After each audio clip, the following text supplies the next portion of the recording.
What's up, Schwartz Force? Welcome back to the channel and welcome to my kitchen.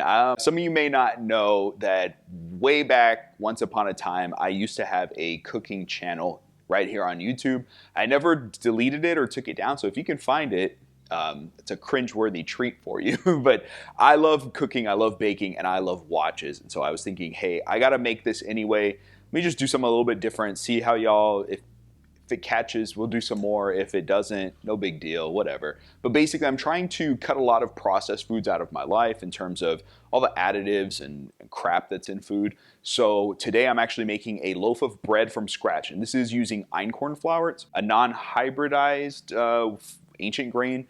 Apparently it's easier to digest and better for you, and I don't know. I really like the flavor of it. Baking wise, a little different to work with than your traditional flours, but it's really good stuff. So I'm gonna walk you through these steps. It's a super simple recipe, doesn't take very long, but we're going to be using a dive watch to time our baking. So this is the Zodiac Super Seawool 53 skin that we will be using today to make sure we don't F this bread up. All right, without further ado, let me go ahead, flip the camera around. Let's get into it.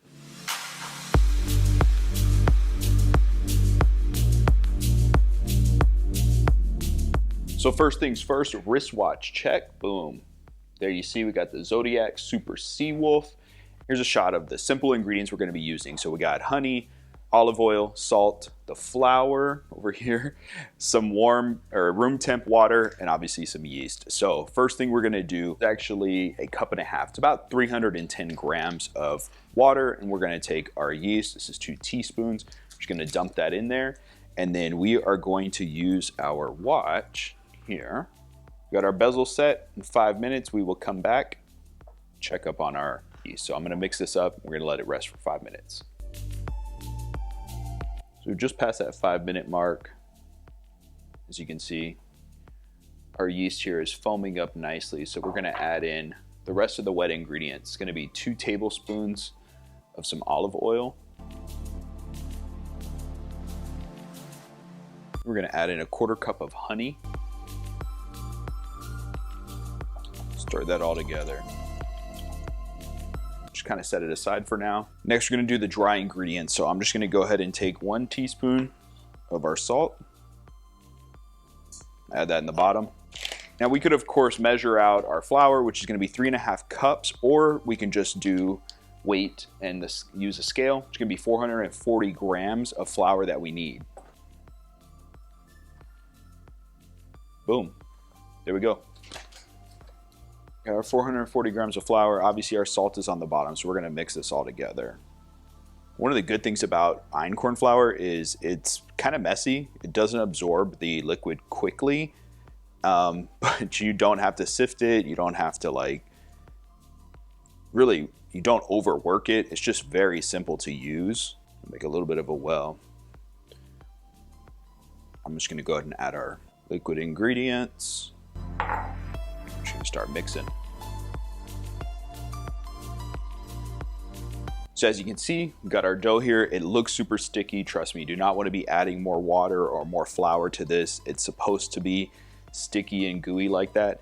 Okay, so now we're just gonna cover this with a towel. And we're gonna need to let this rise for 1 hour. So we're gonna go ahead and set our bezel to our minute hand. I usually like to throw it in the oven under the pilot light and just keep it a little bit warm and let it do its thing. It's gonna double in size, so we'll come back in an hour and check up on it. Okay, now while we're waiting on that dough to rise, we're gonna go ahead and take our bread loaf pan, and what I like to do is get this prep. We have parchment paper. You could oil the inside of the pan if you wanted to, but I like using parchment paper, just easier to pull that loaf out, really reduce the chance of any sticking. So this part's really easy. What I do is I just set the pan along the parchment paper and I just cut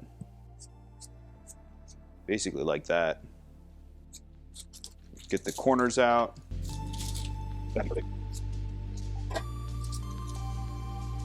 So that's what we're left with. We kind of flip this over. Boom.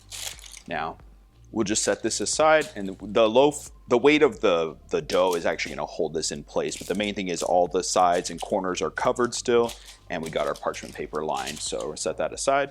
And yeah, we got about 55 minutes left, so see you guys here soon. So you can see we've just come up to our 1 hour, so we're gonna go ahead, take the towel off, and yeah, as you can see, it's definitely risen quite a bit. Then we're just gonna go ahead and take our dough, we're gonna pour it right into our loaf pan. Again, you don't wanna overwork this dough, but man, it smells amazing.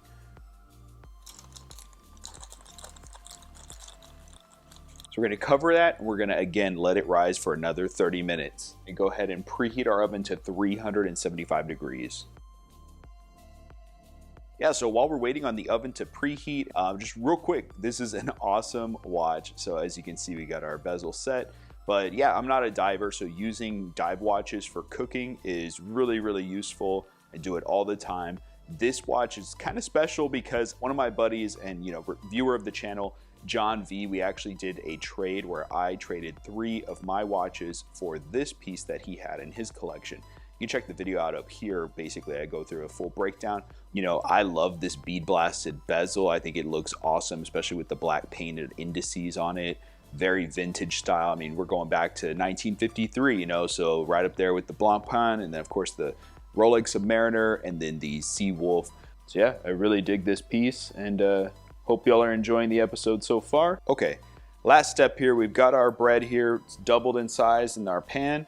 So now all we're gonna do is set for 35 minutes. We're gonna throw it in the oven, 375 degrees for 35 minutes. We'll come back, we'll see how our bread looks.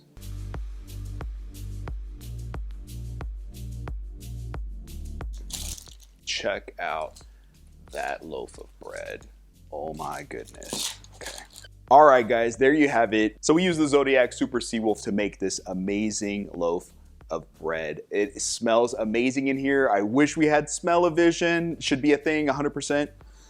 You get a little hint of that honey that's in the bread, but gosh, I know as tempting as it's going to be, if you make this loaf, you're gonna wanna cut into it and eat a piece, but trust me, good things come to those who wait. Give this time to cool down, let it rest to almost room temp. It can be a little bit warm, and then go ahead and slice into it. Now, I gotta do a quick shout out because I picked up this bread slicing contraption. What I love about it is, because I'm terrible. You know how back in school you would do like a poster board and you start writing like straight and evenly, and then it kind of curves to the side and it gets smaller?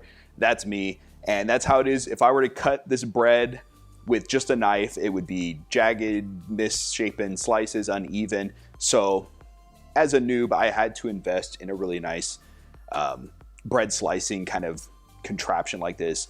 I highly recommend you pick one of these up. I think it was like 30 bucks or so, maybe 40. I'll put links to all this stuff.